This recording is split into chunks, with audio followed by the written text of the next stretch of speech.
The Desolate Wilderness.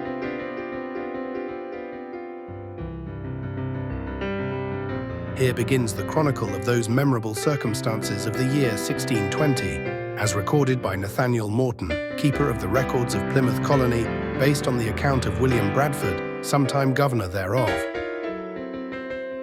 So they left that goodly and pleasant city of Leyden, which had been their resting place for above 11 years. But they knew that they were pilgrims and strangers here below, and looked not much on these things, but lifted up their eyes to heaven, their dearest country, where God hath prepared for them a city, and therein quieted their spirits.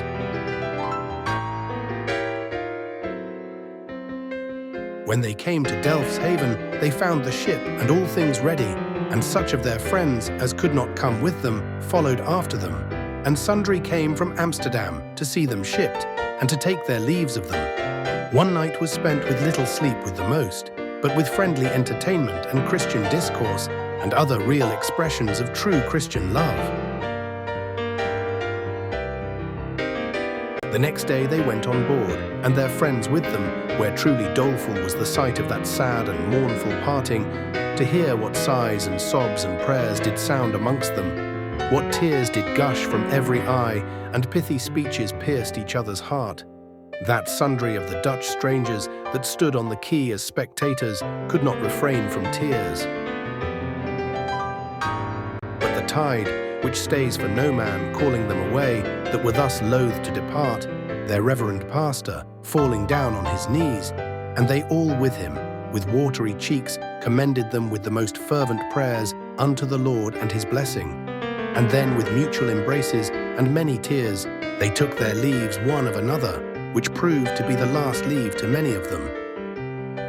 Being now past the vast ocean and a sea of troubles before them in expectations, they had now no friends to welcome them, no inns to entertain or refresh them, no houses or much less towns to repair unto to seek for succour. And for the season it was winter, and they that know the winters of the country know them to be sharp and violent, subject to cruel and fierce storms, dangerous to travel to known places, much more to search unknown coasts. Besides, what could they see but a hideous and desolate wilderness, full of wild beasts and wild men?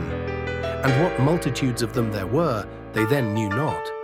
For which way soever they turned their eyes, save upward to heaven, they could have but little solace or content in respect of any outward object. For summer being ended, all things stand in appearance with a weather-beaten face, and the whole country, full of woods and thickets, represented a wild and savage hue. If they looked behind them, there was a mighty ocean which they had passed, and was now as a main bar or gulf to separate them from all the civil parts of the world.